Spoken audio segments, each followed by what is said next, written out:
finca de 167 hectáreas localizada en la Vasconia de Garrita.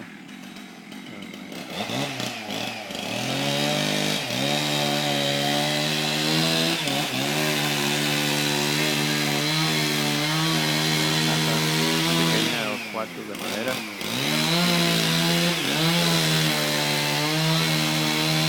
Garaje abierto.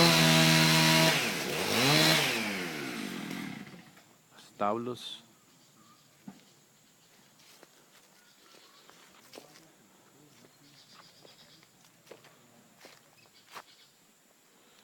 Quieren entrar al corral para